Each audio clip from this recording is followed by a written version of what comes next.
Real quick, before we talk about Mr. Horse, I made this master list of all transitions in all circumstances. I'll link to the Google Sheet below, and you can make a copy and fill it out with your own answers if you like. It's like a different version of this thing, but don't take it too seriously. I only gave my first impression for most of these. So, let's talk about the different vendors that you can buy transitions from. Starting with the Buncho layer transitions. The number one best possible example of this is Mr. Horse. Unlike most Buncho layer transitions, Mr. Horse is not just a load of presets that you have to apply to some manually created nests or adjustment layers. Instead, they have a plugin that you install called Premiere Composer. It's relatively easy and logical to navigate, with helpful little thumbnails that show what the transitions do. The starter pack, which is completely free forever, has lots of other stuff in it. But I'm going to ignore all that stuff because I'm only talking about transitions today.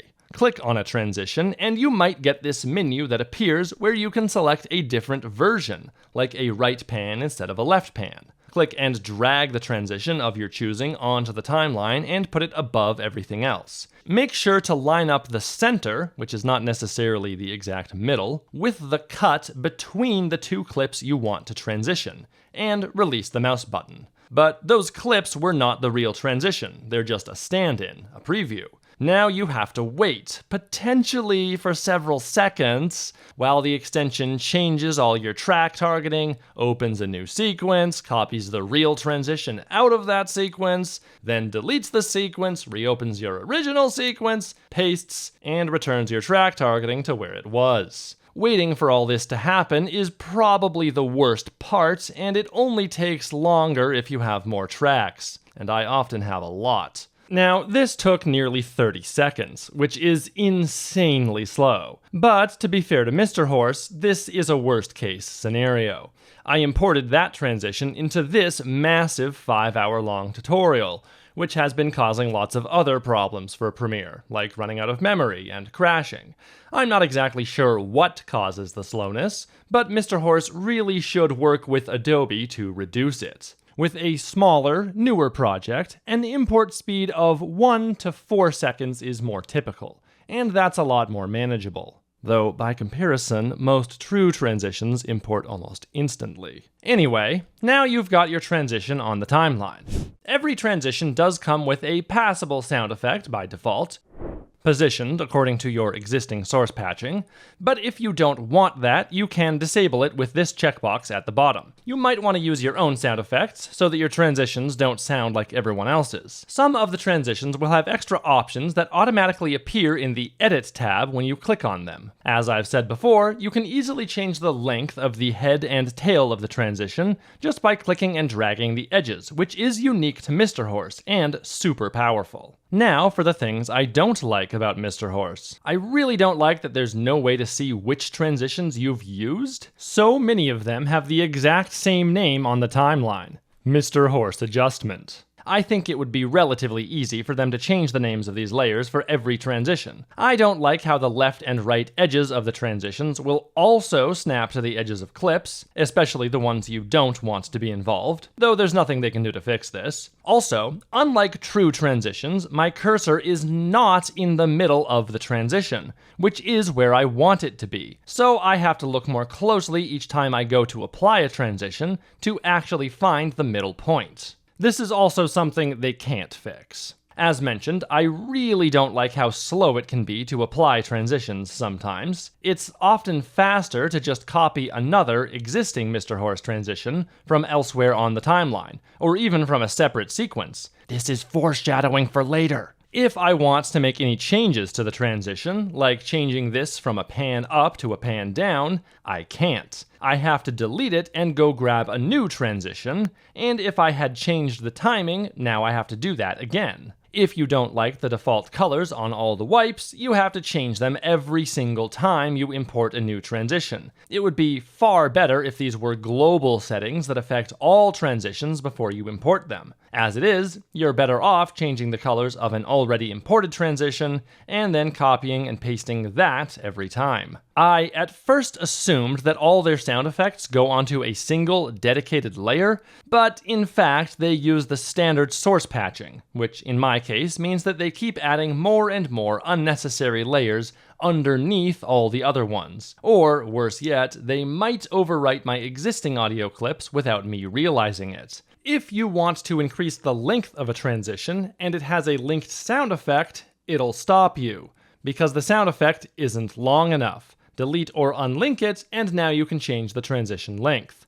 Another reason to not use the associated sound effects. The Mr. Horse team could, and should, easily fix this by adding several seconds of silence before and after their sound effects, like this. If you apply a transition somewhere on the timeline where your playhead is not visible, when the transition finishes being applied, your view is forced back over to look at the playhead. That's total bull honky. I hate it. I tried using some of their text-based transitions and got a bunch of warnings for missing fonts that I know I have. This is a common Adobe Typekit problem, but it's still annoying. If you import the transitions by double-clicking on them or clicking the Add button, it won't group those transition layers together, which seems like an easy bug to fix. For the transitions with these little drop-down menus, the top transition is auto-selected, and even if you click and drag a different transition, you'll still get whichever one is selected. So you actually have to click and release to select what you want, then click again,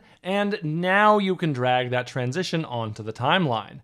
This unnecessary extra click is quite stupid and annoying. As for the minor issues, the preview audio loops over and over indefinitely, which I find to be annoying and distracting. I'd prefer that it only play 2 or 3 times and then shut up. I did notice that they mute the sound if you scroll the offending transition off the top or bottom, which I really appreciate. When this little menu appears, if there are more than 4 items and I have the space, which I always do, I wish it would just show all the options rather than making me scroll. You can click View All at once, but this just takes you inside the folder. I wish a lot of the transition previews had large, bold arrows on them that make it obvious what they do at a glance, so that you don't have to watch each one in turn while looking for something specific. Like, it shouldn't be so hard to find the simple zoom in and zoom out transitions amongst all these other ones, which are minor variations that you're probably not going to use anyway. Also, to make an even more minor nitpick, I don't like the footage they chose to illustrate the zoom out. The cut is very jarring because both shots look so similar, making the transition look worse than it actually is. Now for the things I like about Mr. Horse. I really like how every single transition comes with a default suggested duration, not only for the transition overall, but for the head and tail separately. That's a really nice feature, and it's actually better than what happens with true transitions, which always attach themselves to the exact center between clips, and always use your singular video transition default duration, which I've always thought was stupid, because some transitions need more time, and some need less. Clicking the editable transitions automatically brings the edit window up, so you don't have to click to get to it. Thank you for that. The directional blur transition does not have the dark edges like everyone else's buncho layer transitions, because they paired it with the alpha adjust effect, set to ignore alpha. This is a fantastic and simple workaround to a problem that has annoyed me for years. Remember in my World's Most Advanced Premiere tutorial where I said that an advanced user should click every button and learn every feature? Yeah, like this is the reason why. I guess I didn't look at every effect because I did not know about this one. It's really easy to change the duration of these transitions, and when you watch them back, they still look good, even though technically the Bezier handles are not stretching out the way they should. But hey, did you notice that the keyframes do stretch? I didn't know this was possible in Premiere. The only way I knew how to stretch keyframes was to save something as a preset using type scale, which would then scale those keyframes to both the in and out points of whatever clip you apply the preset to. Well, turns out there's another way, introduced with Essential Graphics, that I never noticed before now. Make a graphic, adjust the length, and add some keyframes. Then click and drag these tiny blue rectangles on the left and or right of your graphic.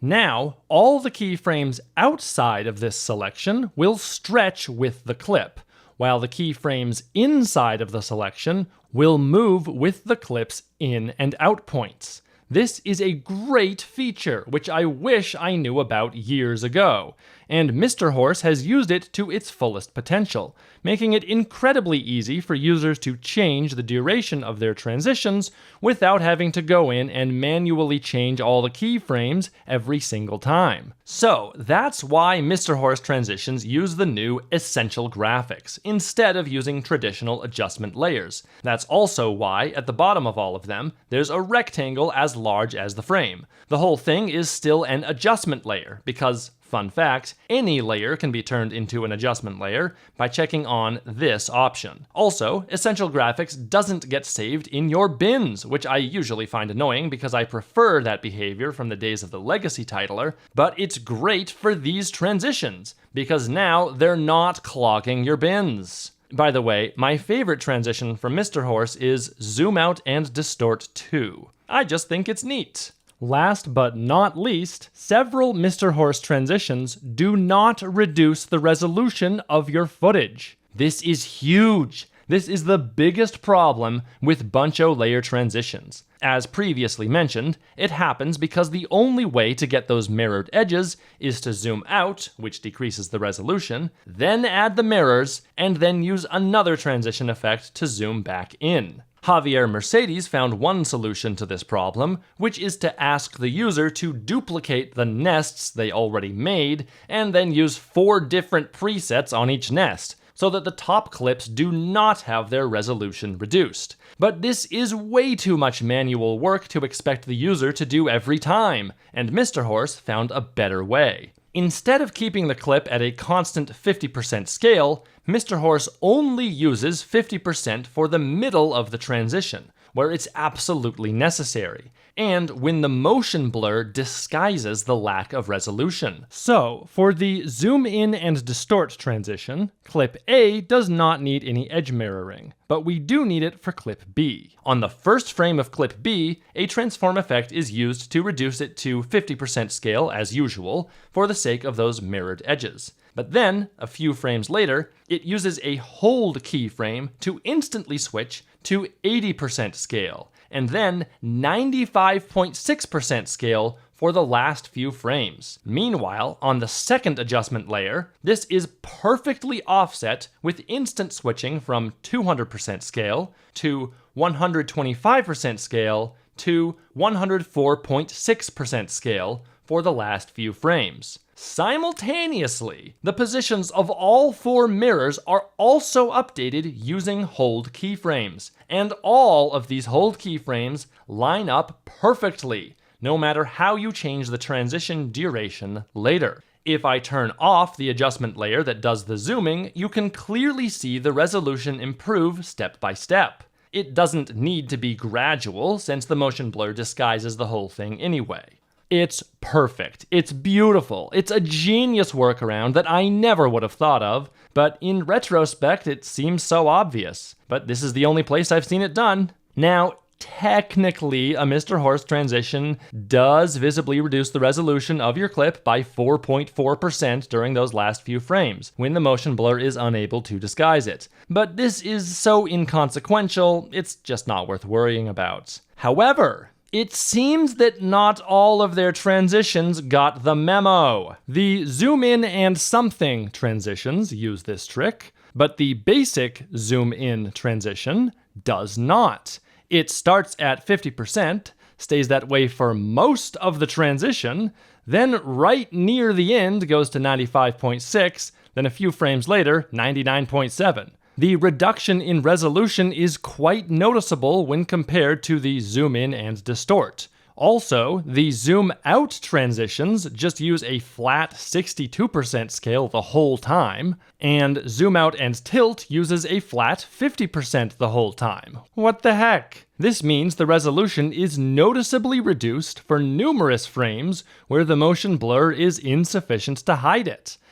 Maybe they thought some of these would be too fast for anyone to notice, but maybe they forgot how easy they made it for editors to change the timing of these transitions. Why invent such an amazing workaround and then not use it everywhere or to its fullest potential? Come on, Mr. Horse team, update your transitions, or the viewers of this video will just do it for themselves and then will just copy-paste their own, objectively better versions forever, with a negative incentive to continue using and paying for Premiere Composer. I really don't like that, as of June 2023, Mr. Horse transitions are now only available as a subscription-based service. It's $20 per month or $200 per year. This does come with a bunch of other stuff, but I'm only evaluating transitions, and they don't give you the option to only pay for the transitions. It's all or nothing.